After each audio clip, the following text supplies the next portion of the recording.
Carter Vance, a 52-year-old billionaire CEO, strolled through the high school's halls, flanked by the principal and a PR assistant filming his every move.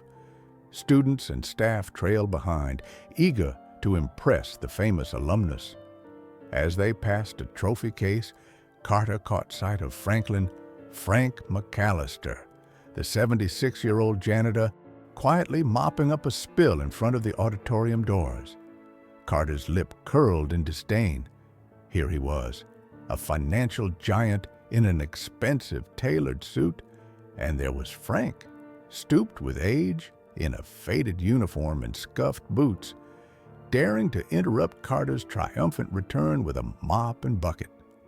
Carter cleared his throat loudly. "Excuse me, do you mind?" he barked, waving a dismissive hand at Frank. The corridor fell silent. Frank immediately shuffled aside, eyes downcast. "Sorry, sir," he mumbled, trying to hurry with the mop. But the CEO wasn't satisfied. Sensing an opportunity to grandstand, Carter addressed the students watching. "You see this, everyone?" he announced, pointing at the elderly janitor as if he were an exhibit. "This is why you study hard and make something of yourself. Otherwise, you'll end up mopping floors at 76. A few students gasped at the cruel remark. Frank's ears burned with shame as a blush crept up his wrinkled cheeks. He gripped the mop tightly, absorbing the humiliation in silence. Ava, a 17-year-old student intern shadowing Carter for the day, felt her stomach twist. How could Mr. Vance ridicule Frank like that? Everyone at school loved Mr. McAllister for his kindness. Ava opened her mouth to protest, but the principal's anxious glance stopped her. Carter's PR assistant lowered her camera, sensing this wasn't the feel-good footage they planned. For a moment, Carter's face flashed with smug satisfaction. He believed he'd taught the kids a valuable lesson about success and put a nobody in his place. As Carter turned to continue the tour, Frank quietly stepped back, gripping something in his pocket. His eyes glistened not with anger, but with hurt pride. Ava noticed as Frank's trembling hand slipped into his pocket, clutching a small object through the fabric. Was that a flash of metal? The old janitor quickly composed himself, masking the pain under a humble nod. Carter breezed onward, oblivious as the students followed uneasily. Ava lingered, heart pounding with empathy and curiosity. There was more to Frank than met the eye, and she was determined to find out what Carter Vance had overlooked. Something about the janitor's stance in that moment, proud yet patient, hinted at a hidden story. Ava had seen a glint of metal and the look on Frank's face, not just hurt, but dignity. Subscribe if you believe everyone deserves respect. After the tense encounter, Ava slipped away from the tour, deciding to check on Frank. She found him in the janitor's closet, a small room that smelled of pine cleaner and stored old trophies awaiting polishing. Frank sat on a stool, shoulders sagging. In his gnarled hands, he held a worn wooden box, the lid open. Inside, Ava glimpsed a bronze medal on a ribbon and an old black and white photograph. Frank quickly closed the box when he noticed Ava tucking it behind a neatly folded uniform jacket. "Are you okay, Mr. McAllister?" Ava asked softly. Frank managed a weak smile. "I'm fine, dear. Don't worry about me." But Ava saw the hurt in his kind gray eyes. "What Mr. Vance said was awful. You didn't deserve that," she insisted, her voice shaking with anger on his behalf. Frank patted her hand gently. "I've seen far worse than a few harsh words," he replied with a cryptic warmth. His response intrigued Ava. It wasn't the bitterness of an insulted man, but the resilience of someone who had weathered true storms. As Frank stood to fetch his broom, Ava's eyes fell to a corner of the open box, peeking out from the shelf. Bold letters were engraved on the metal inside, "Heroic Achievement," and she thought she caught the name Frank McAllister below it. Ava's heart skipped. Heroic achievement?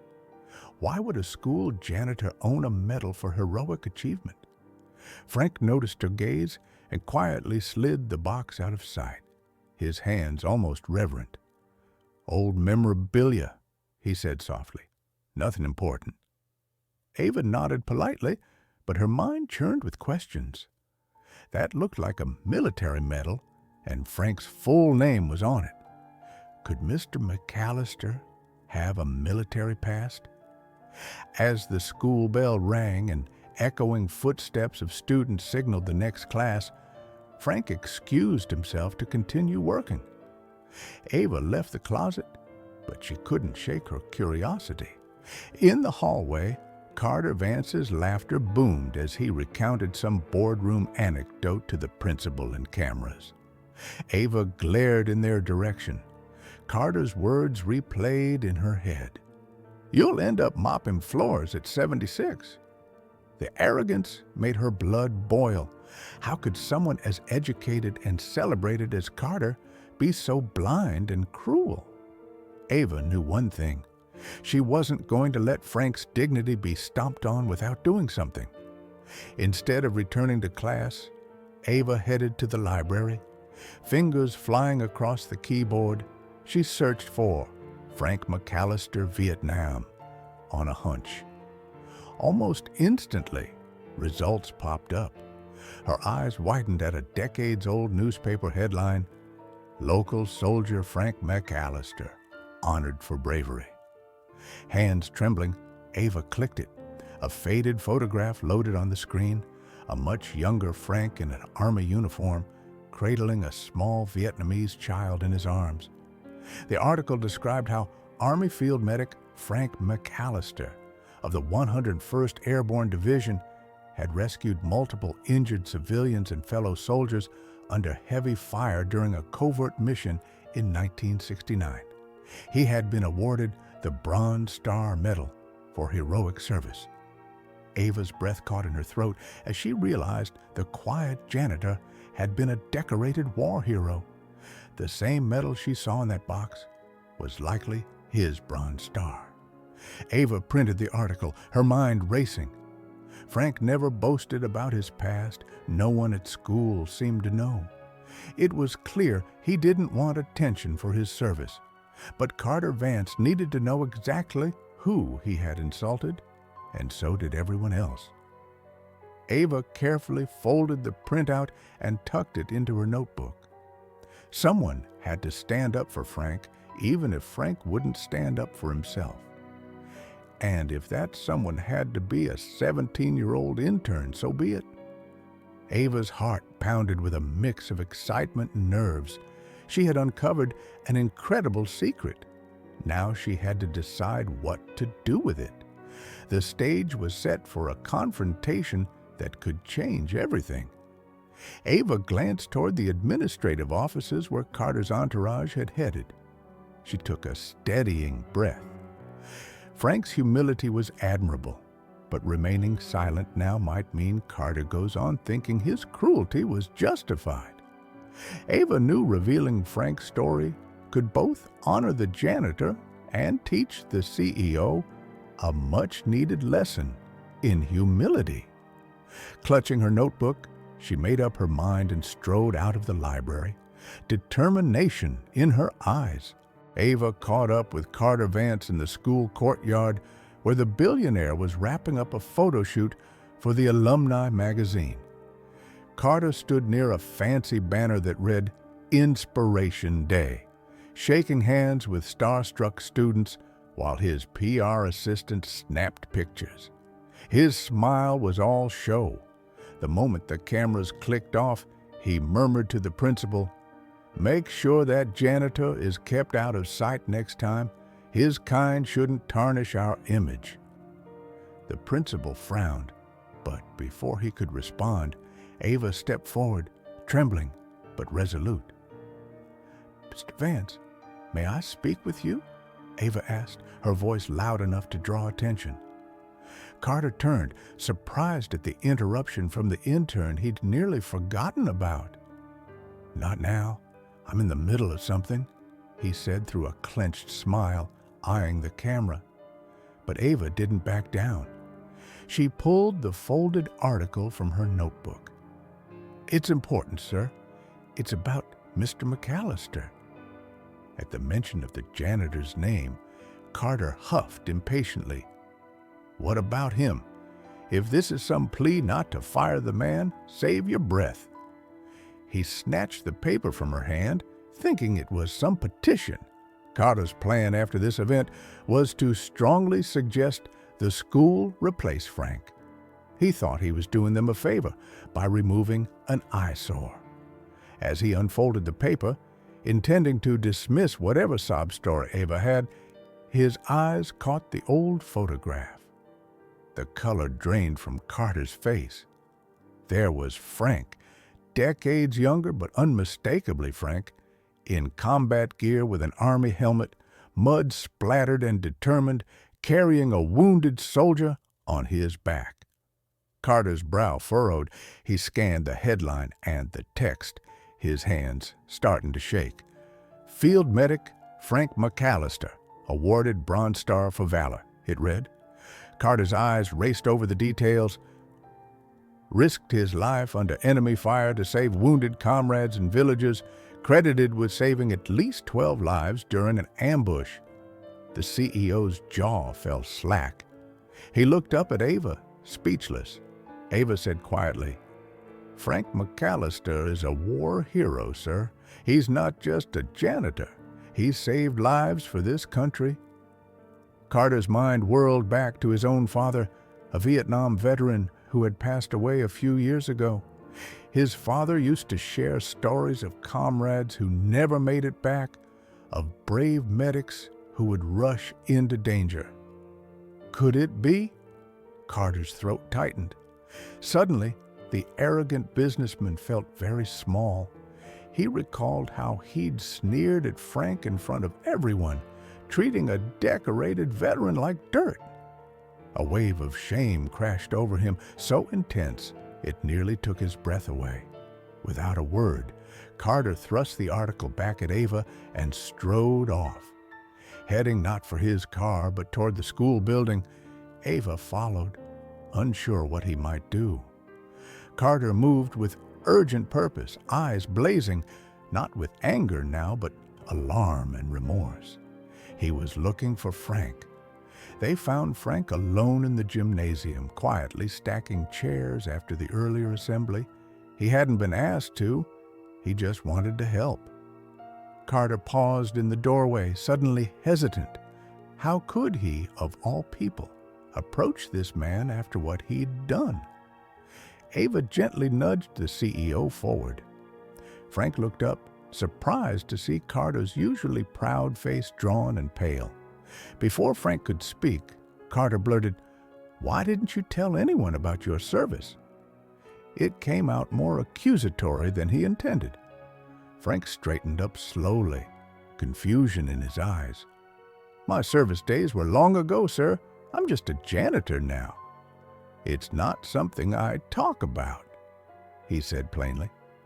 Carter stepped closer, guilt twisting in his chest. Up close, he noticed for the first time the slight scars on Frank's arms, the old military posture in how he stood. Carter's voice cracked, I've found out what you did. Vietnam, the Bronze Star." At those words, Frank's calm expression faltered. He glanced over Carter's shoulder and saw Ava, who gave him an apologetic look, as if to say, "I'm sorry, I felt I had to." Frank sighed, realizing his secret was out. In Carter's hand, something gleamed, the Bronze Star medal attached to its ribbon. Ava hadn't even seen him grab it, but there it was.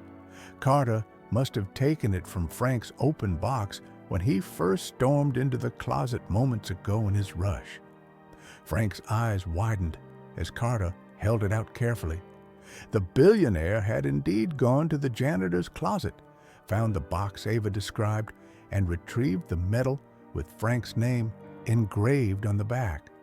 Now Carter's hand shook as he offered the medal to its rightful owner.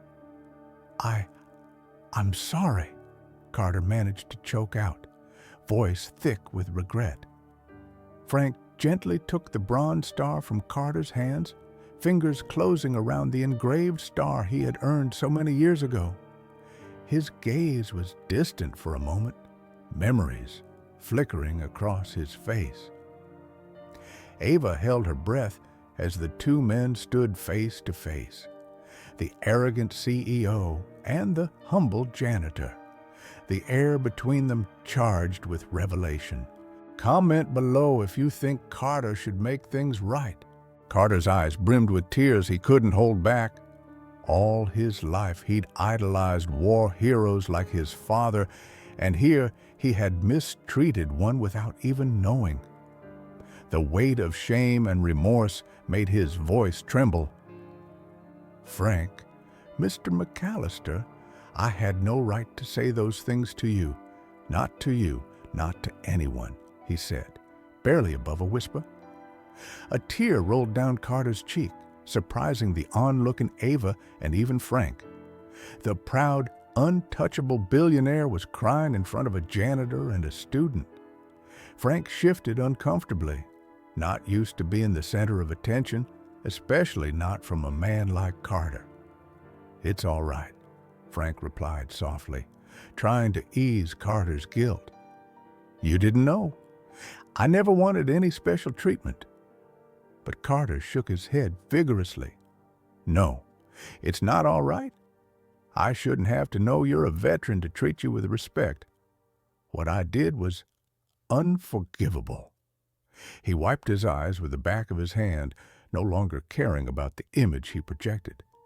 In this moment, Carter Vance wasn't a CEO or a public figure. He was just a man confronting the ugliness of his own actions. Ava felt a lump in her throat. This was the justice she'd hoped for. Not revenge or punishment, but understanding and repentance.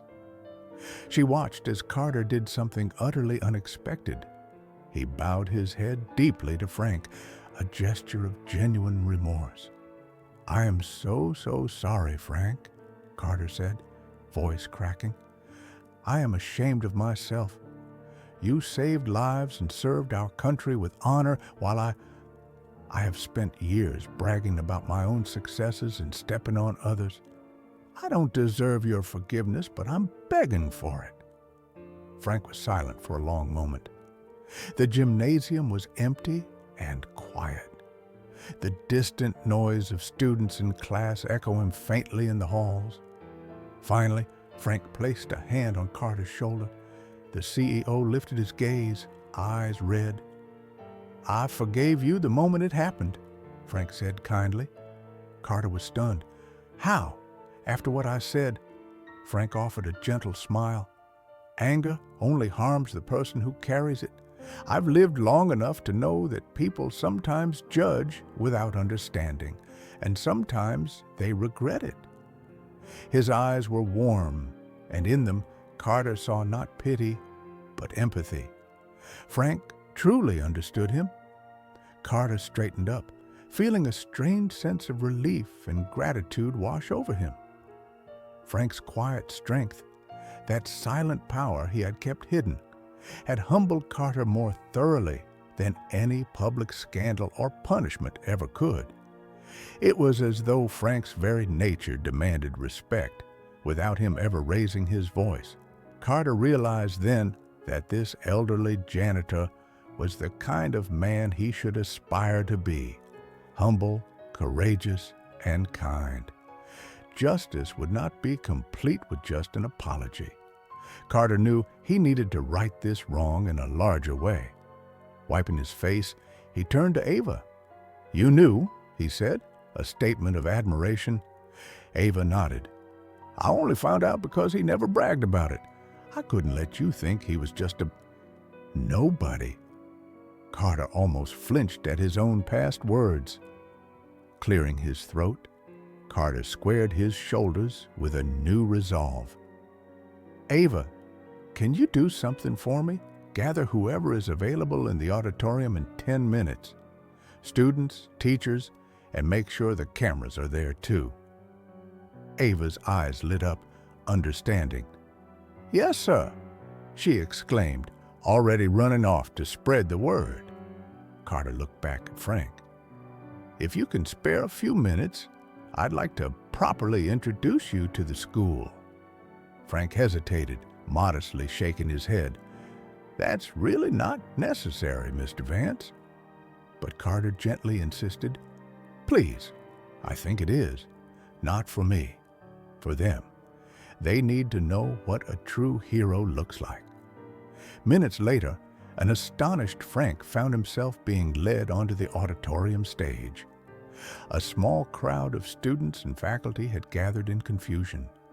The murmuring quieted as Carter Vance stepped up to the microphone, his PR assistant's camera rolling once more, this time at his request. Carter took a deep breath.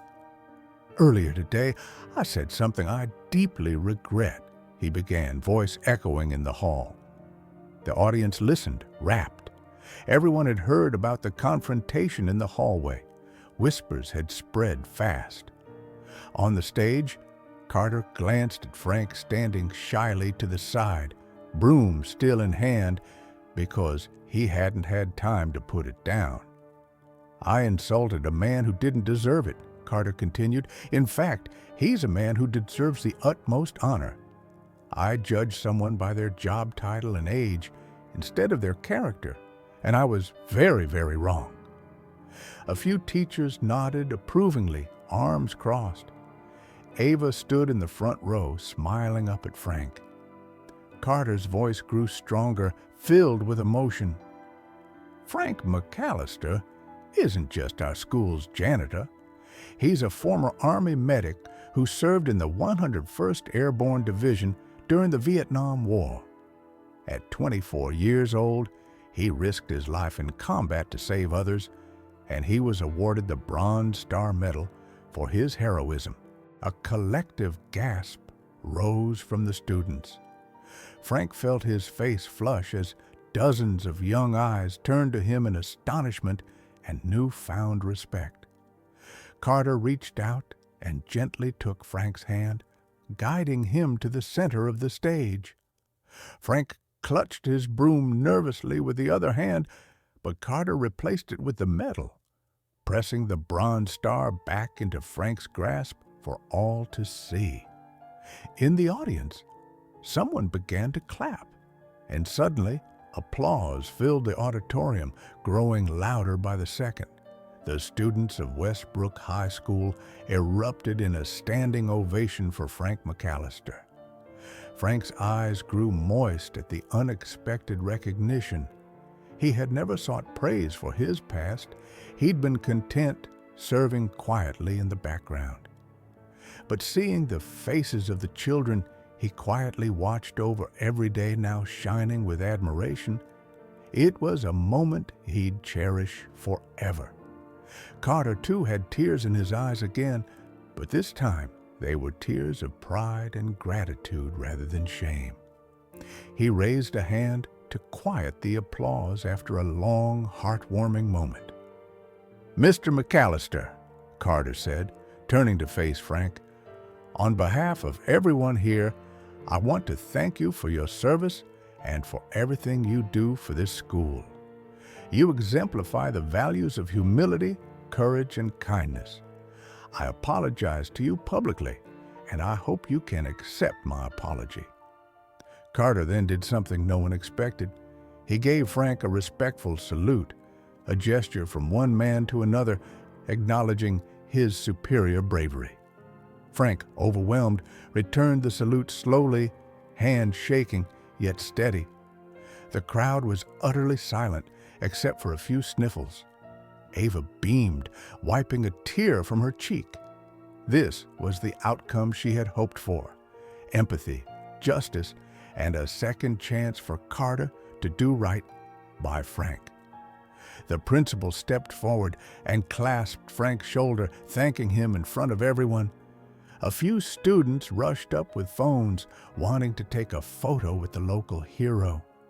Frank chuckled softly, a bit embarrassed by the sudden fame, but Carter encouraged him gently. "You've earned this, Frank. Enjoy it."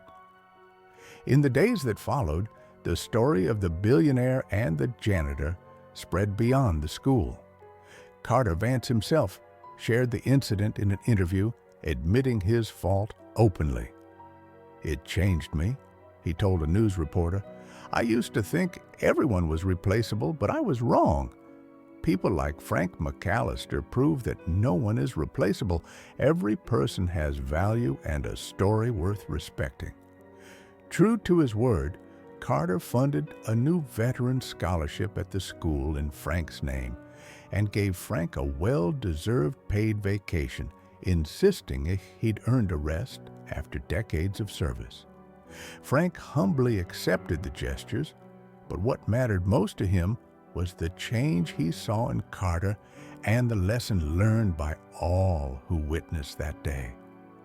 The once arrogant CEO now made a point of treating everyone he met, from interns to custodians, with kindness. And the students at Westbrook High gained a living example of why one should never judge a book by its cover or a person by their job.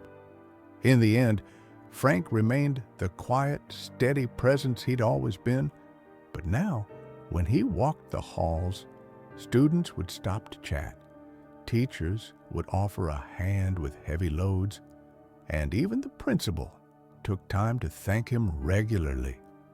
As for Carter Vance, every time he visited the school thereafter, he made sure to seek Frank out first, not as a janitor to be ordered around, but as a friend and an inspiration. The humble war hero had awakened the conscience of the powerful billionaire, proving that respect, empathy, and justice can prevail in the most unlikely of places. And as Carter learned, true greatness is measured not by wealth or titles, but by the kindness and courage we show others. Subscribe for more stories that celebrate respect and second chances.